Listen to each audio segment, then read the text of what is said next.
It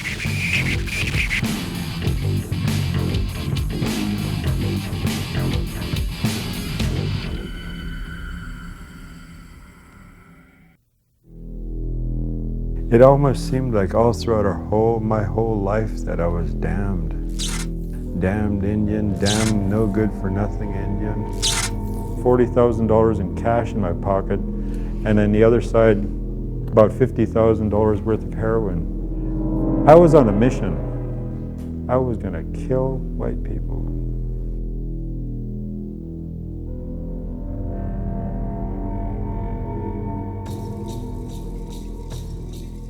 My home, I do have some really good memories. We had a beautiful vista from our village. We had tons of family around there. Always had fun.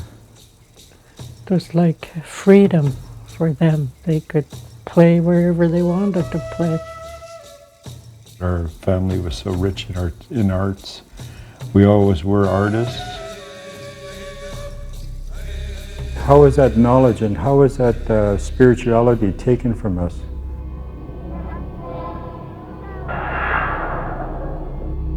The residential school system was set up in the latter part of the 19th century by the government of Canada as a process of assimilation of First Nations people into the so-called Canadian mainstream. It was government policy, and the churches were the instruments of that government policy.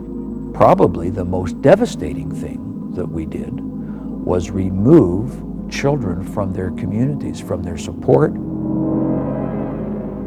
When we got to the school, there was all these smiling, they were all smiling white people, you know. It seemed like it was a great place.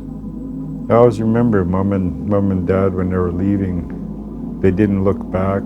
They were watching us from upstairs in a dormitory, and they were crying. It's hard leaving your children. As soon as they got out of sight, it was a totally different experience. It seemed like these people turned into something that was evil. They could not speak their own language. They had to cut their hair. They had to dress in European-style clothing. It's like we were prisoners of war. We had numbers on our backs, numbers on our fronts.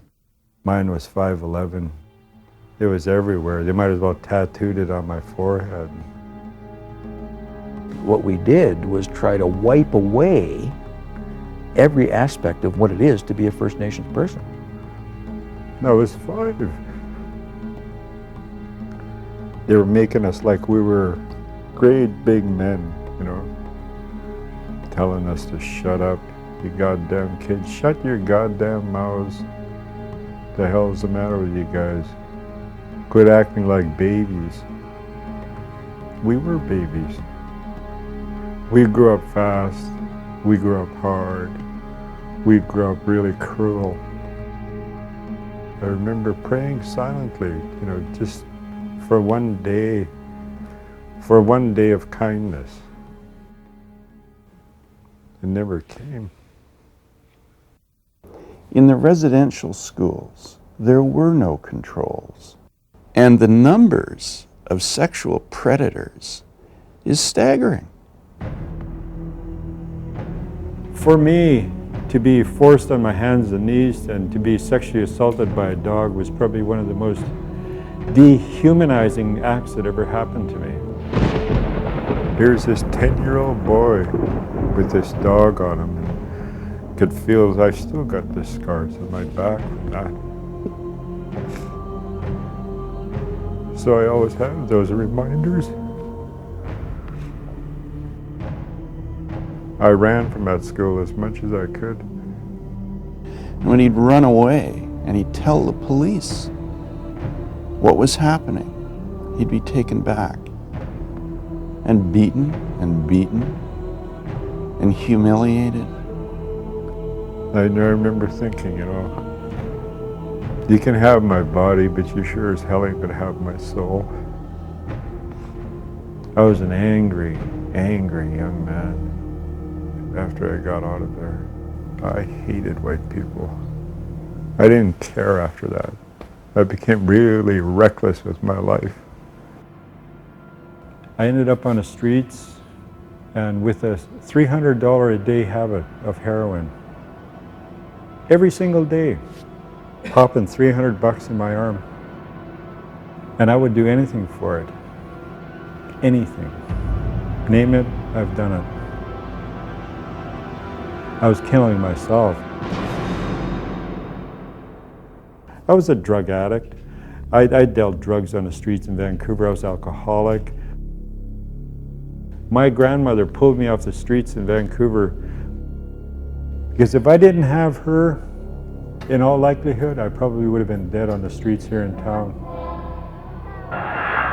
Married at 17, having kids when I'm 17 years old, no parenting skills, no nothing. I was just totally addicted to alcohol.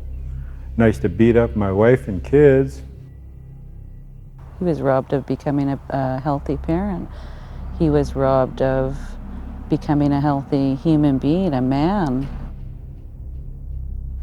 Look at the role models he had. How in the heck are you supposed to take from them to learn how to raise your children? He became really violent one night. He had been drinking and he knocked my teeth out, my front teeth. And that's when he decided to go to the treatment center. And that was the first time he talked about his abuse that was placed on him at the residential school.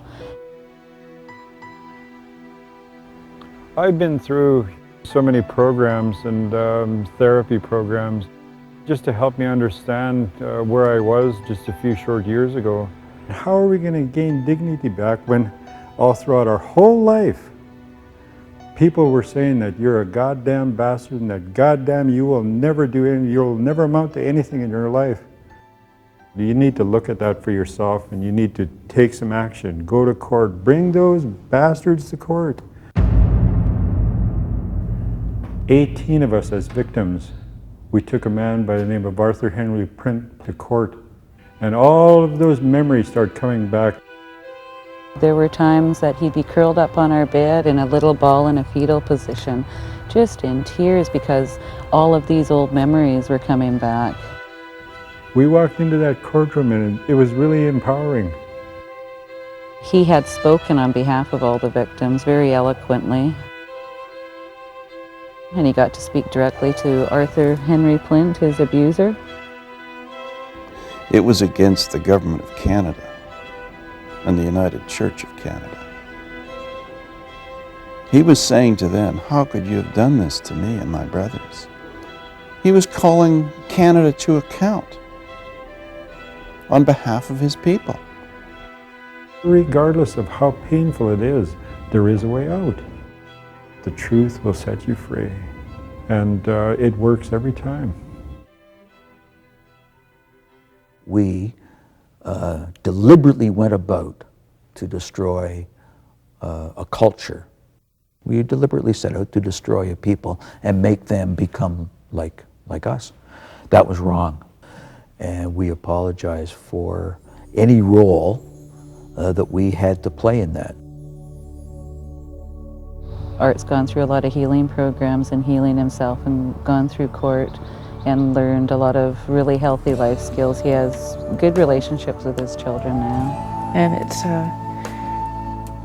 really nice to see the change in both of our lives. And me learning how to be a daughter, and him finally learning how to be a dad is kind of really nice. My grandmother said it's probably one of the biggest things that you can do is to contribute back to our people, and it would be a wonderful statement, for you that you're replenishing the arts of the people. So I think he's got a very bright future. He's got lots to contribute to survivors of a residential school. We need to open our lives up. We need to pour our souls out to this country. It doesn't matter how horrific it is or how hard it is, we have to do it. Because We do not want our children to live through this stuff.